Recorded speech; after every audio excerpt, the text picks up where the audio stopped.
You may be one of those people, as I was, especially with the piano some years ago. I wanted to improvise a solo or melody, and what I come up with has the feeling of a run-on sentence. You sit down, you're ready to improvise a solo, and you're just like, what do I play? Well, I want to tackle that today, having tackled it in my own life in the past, and organize it so that we can think in phrases and complete thoughts. I think the short answer is it's about storytelling. Now, what actually is a run-on sentence? Well, sometimes it's that it has no pauses. Language needs space, and music is a language. It needs space for two reasons: comprehension and also to breathe. Comprehension means a listener needs time to digest your ideas. Breathe in that it's weird when somebody doesn't breathe, right? Now, I love it when I hear a guitar player who can shred. Oh, man, I love it.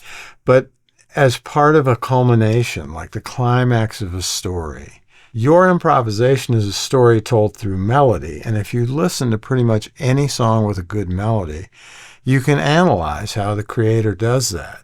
Almost always they'll start with a short, recognizable phrase, and then they'll do one of a couple of things. Oftentimes they repeat that phrase with a slight variation. We'll call that a corroboration, like in Law and Order, where someone corroborates the innocent guy's story. Let's stay with our F blues we learned last week. Check this out.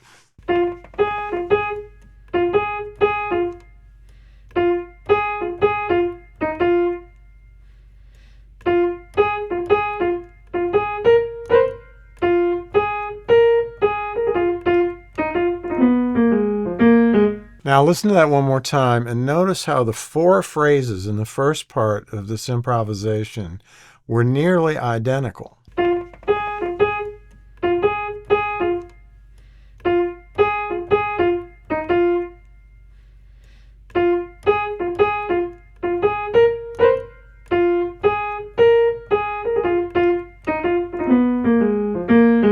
But not merely nearly identical.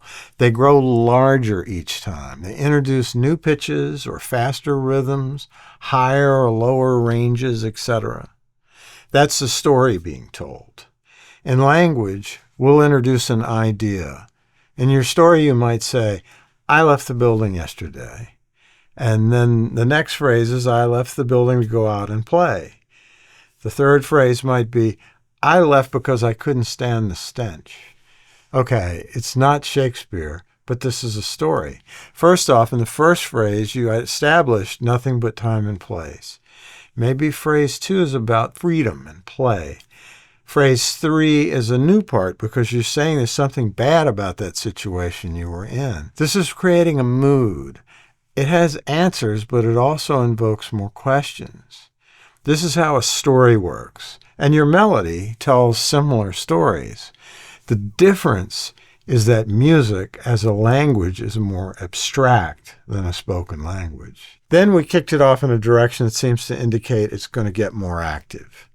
I find that there's a certain point where the intuitive mind can take over, and the flow will dictate where it goes from there. My quote for the day is from drummer extraordinaire Vinnie Colaiuta.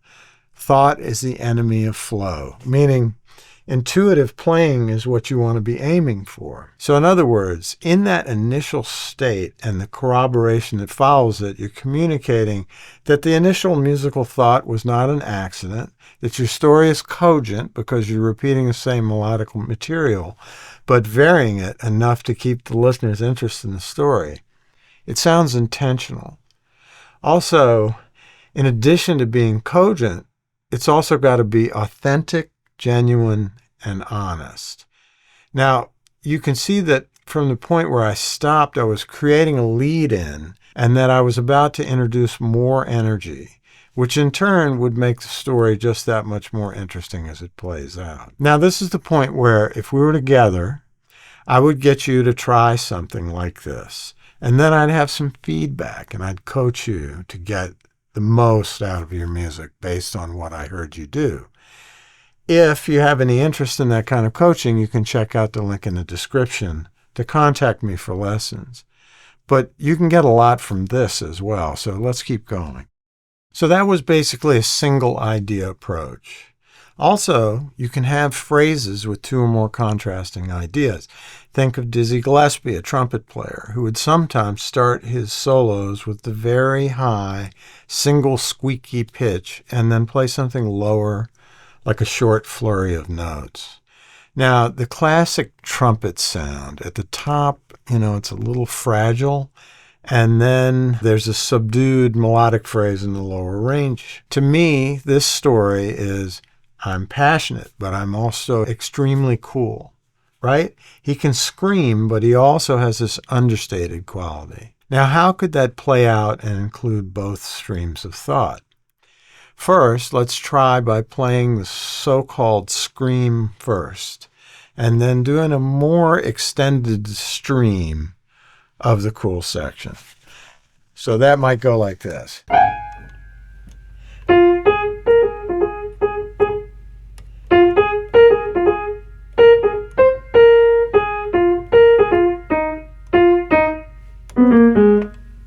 Now, let's reverse that. I'm going to do material that incorporates the scream part more and make it the predominant part, but I'm going to kick it off the same way.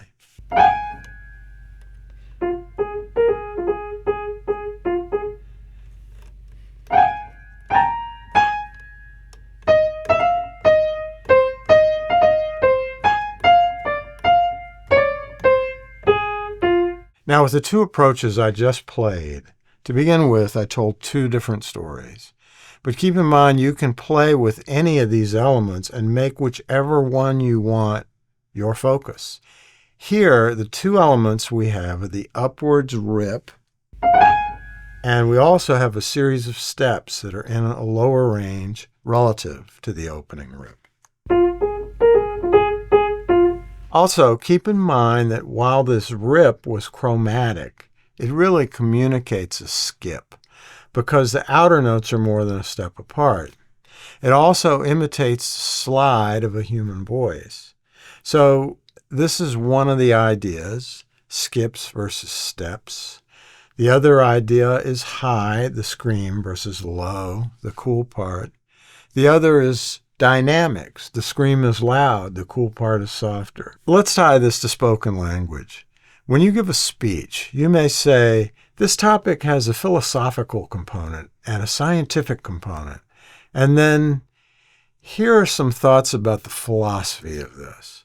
And actually, maybe you never return to the scientific component. Or you skip over the science at first, and then it's the main part of it. It's okay to abandon a part of your melodic material for a while, if not forever, if you're doing other compelling things. So this brings me to the concept of masking. Keep in mind that in almost any musical circumstance, the concept of masking is a key way that we move on to other sounds and ideas or instruments or moods or dynamics. So a sound designer might introduce a sudden loud sound as a way that distracts from another sound that is ending in their sonic texture. Songwriter introduces a new part or instrument to cover the dropping of an old part or section at a given moment.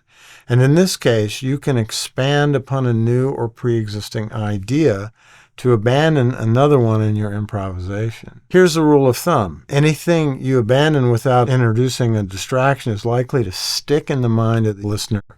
So using masking is a good way to eliminate the previous part or sound from the listener's expectation.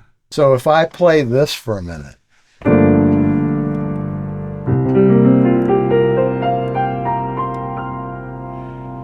And then I stop the sound. It's still out there, right? It's still out there. But if I do the same thing,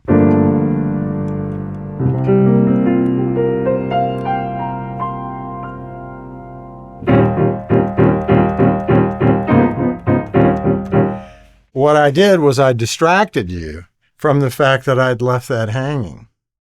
I know this was a lot, but in a good way, right? I want you to play with this a little in the week to come. Now, I'm not saying that there's only two ways of doing this. I'm saying, we're looking at something that is basically an intuitive process and codifying it to get a grasp on it. Throughout your musical life, you'll find an infinite number of ways to explore this, either with or without an intellectual approach like we're doing here.